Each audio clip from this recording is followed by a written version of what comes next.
ko sa baryo, kay nahutdan ako kape.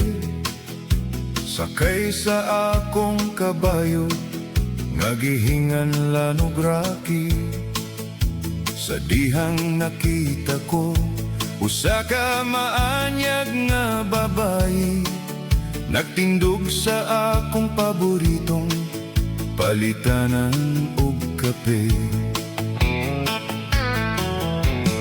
Di ko na masaktan ang nabating kakulba, sa higayon nga nagkatagbo ang among mga mata.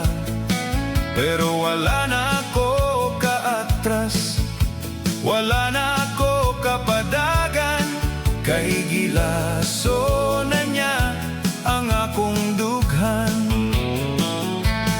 O gilaso na niya ang akong dughan, bisan wala pa ako kabalo sa iyang pangalan.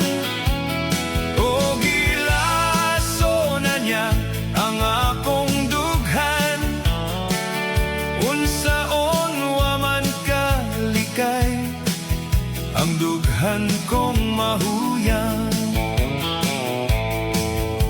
Wala ko magdahungan sa ako managan, ang babaye nga sama niya kamaanya. Busa wala ko gisayangan ang kahigayunan, ug gipangutan ako ang iyang pangalan. Nasayran ko usab ang iyang kagahapon, nagbuwag di ay sila sa iyang pamanhunon. Human siya niya giangkon ug gipasaligan nga pakaslan, kalit na lang siyang gibiyaan. O gilaso na niya ang akong dughan, bisan wala pa ko kabalo sa iyang pangalan. O gilaso na niya ang akong dughan, unsaon wa man kalikay ang dughan kong mahuyang. Kung tagaan ko niya ug kahigayunan, andam kong mupadayon sa gugmang napasagdan.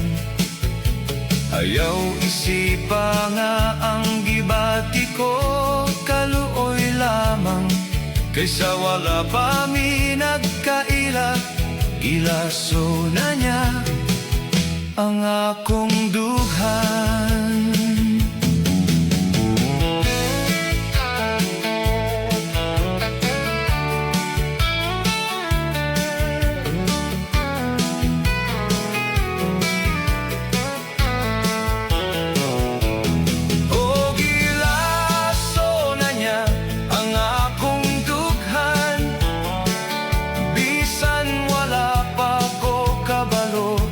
Sa iyang pangalan, o gilaso na niya ang akong dughan, unsaon wa man kalikay ang dughan kong mahuyang.